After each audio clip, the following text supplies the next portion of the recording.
Uruguay, José Mujica, un hombre que fue reconocido internacionalmente por su forma muy particular de ejercer la política desde lo humano y por supuesto también con un enfoque de apoyo y de ayuda al pueblo uruguayo, aunque sus discursos, sus palabras, ya las escuchábamos en el trabajo especial de nuestro compañero Isaac de Loza, calaron hondo en diferentes partes del mundo, particularmente entre los jóvenes, a quienes invitó siempre a luchar, no dejarse vencer y sobre todo eso, luchar por un mundo mejor. Él pues padeció durante algunos años la persecución de la dictadura en su país e incluso fue encarcelado. Una historia apasionante sin duda alguna, y alguien que lo conoció muy de cerca porque trabajó con él durante varios años, fue su jefe de prensa cuando José Mujica fue presidente del Uruguay.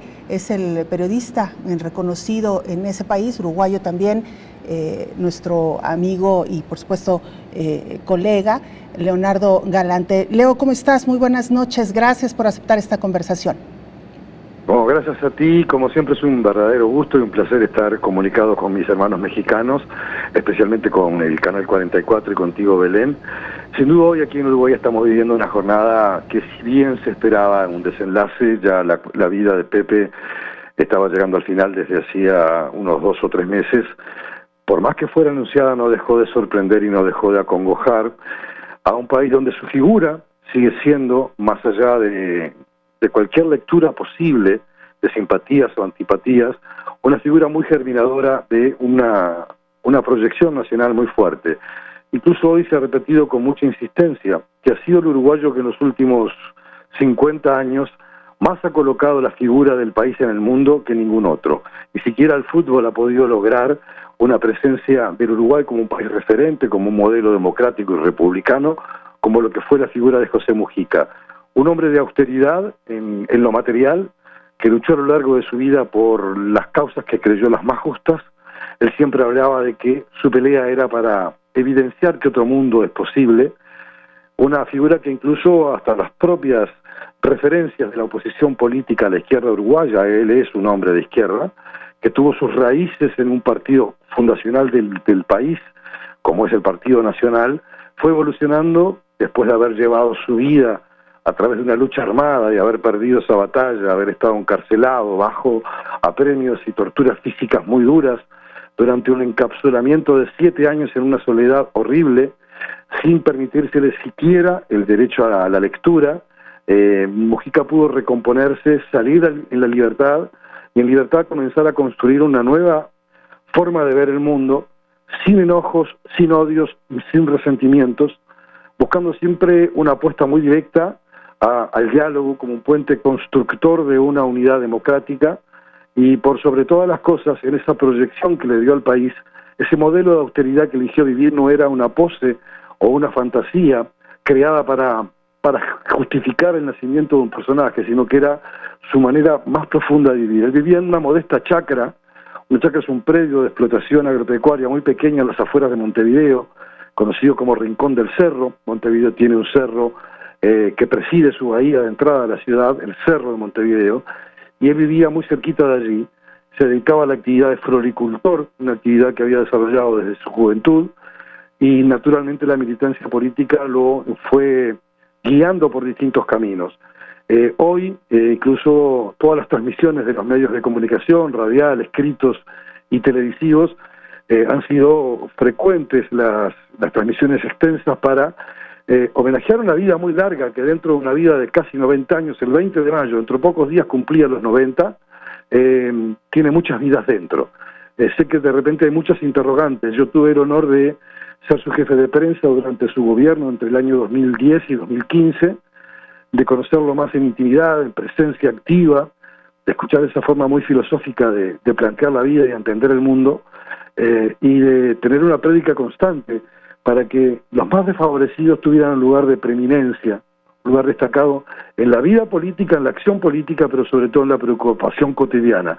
Él sostenía que había que estar en territorio y se convirtió en ese hombre que tenía un lenguaje que todo el mundo podía entenderlo, porque sabía sintonizar a la perfección con las sensibilidades de todos los ciudadanos. un hombre que tenía una mirada muy profunda de un país que es de matriz agropecuaria, agroindustrial, y que privilegió ese rango y ese rol en una coyuntura donde al Uruguay económicamente le fue muy bien, porque los productos que Uruguay exporta, cereales, trigo, cebada, carne, tuvieron altísimos precios a nivel internacional y pudo contener ese envión y desarrollarlo y permearlo hacia las capas que más lo necesitaban. Esta sería la primera visión de un José Mujica que caminó entre la gente, que anduvo entre la gente, que supo consustanciarse con ellos y que siempre fue un hombre muy honesto, muy sincero. La austeridad y su prédica política, su mirada de la vida, su lucha contra el consumismo. Siempre decía, perdemos libertad en dedicarle tanto tiempo de nuestras vidas a tener dinero para comprar cosas que al final se nos acaba el tiempo más preciado, el tiempo del amor, de la amistad, de la compañía, del abrazo, de las cosas simples y sencillas con las que él nutría su vida. Por ejemplo, su mirada con la naturaleza. Era un defensor acérrimo del medio ambiente. Era un hombre que se preocupaba hasta el detalle en esos planos y que quería que este mundo no fuera arrancado por el afán de un desarrollo hipercapitalista que terminara por destruir lo que nos da sustento y nos da vida, que es la naturaleza. Al ser tú un hombre tan cercano a él, me gustaría que nos compartieras alguna anécdota que recuerdes con especial cariño. Bueno, Pepe tenía esas formas de ser en la que él rompía todo tipo de protocolos. Uno tenía de repente una guía de acción a los lugares donde iba, pero Pepe era inevitable que se acercara a la gente, ya sea para una selfie, una fotografía, simplemente para conversar y escuchar. Y sobre todo, llevar siempre una palabra de cariño, de calidez. Se sentía muy a gusto con los jóvenes. Él enamoró a la gente pobre y enamoró sobre todo a los jóvenes. A los gurises, como se le dice aquí en Uruguay, a los chavos, como le dicen en México, sentían que él era una especie de maestro, de padre protector, y siempre se tomaba tiempo para dedicarle espacio a escucharlos. Recuerdo una anécdota muy importante. Para luchar contra esa violencia machista, en un momento determinado él mismo se fue, siendo presidente de la República, a una esquina muy concurrida de Montevideo a repartir folletos y volantes para decirle a los muchachitos jóvenes que protegieran a la mujer, que la cuidaran, que la defendieran, que la igualaran en todos los planos, que la violencia no era conducente en ningún plano y en ningún sentido.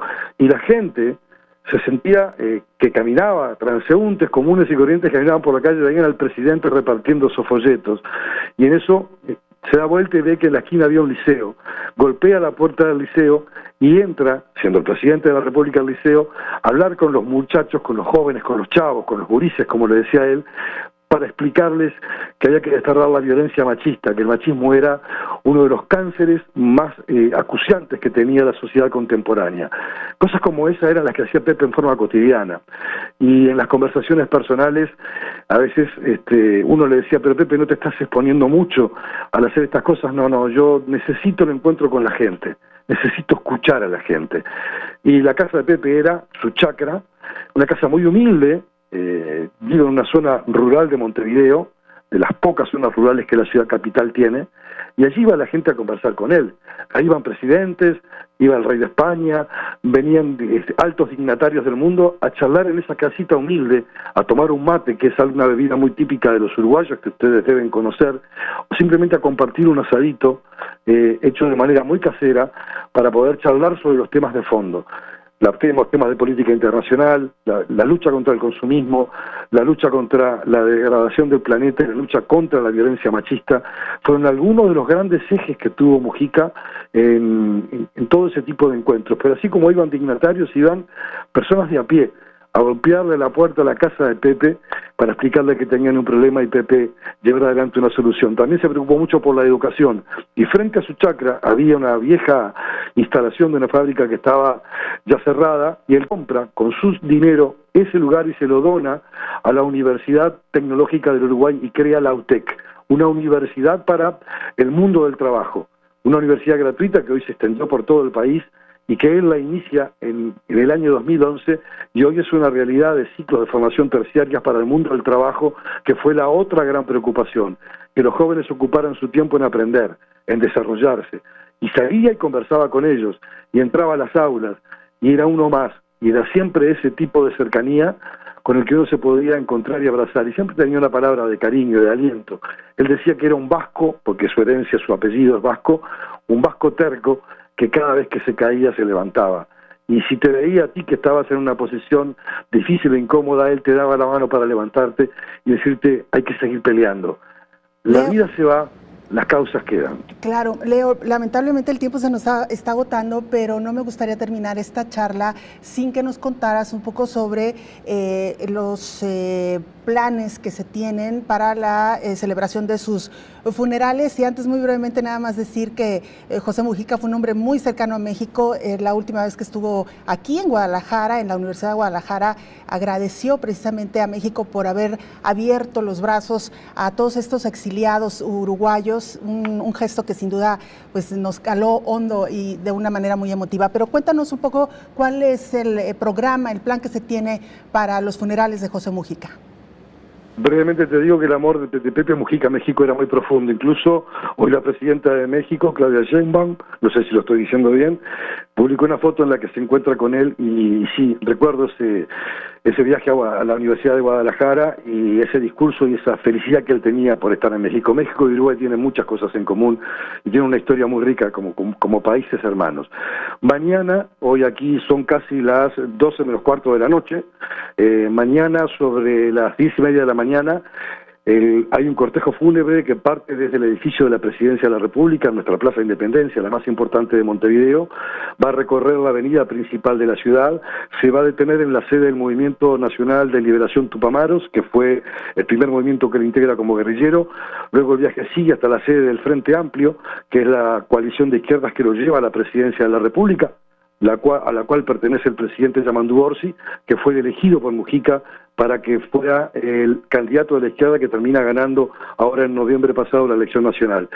Pasa luego por la sede del Movimiento de Participación Popular, que es el movimiento que creó adentro de esta estructura que es el Frente Amplio, una coalición de partidos de izquierda, para que también allí se le haga un homenaje, y finalmente va al Salón de los Pasos Perdidos, un salón muy hermoso que tiene el Palacio Legislativo, donde se va a velar su cuerpo desde las 15 horas, hora uruguaya, hasta las 15 horas del día jueves.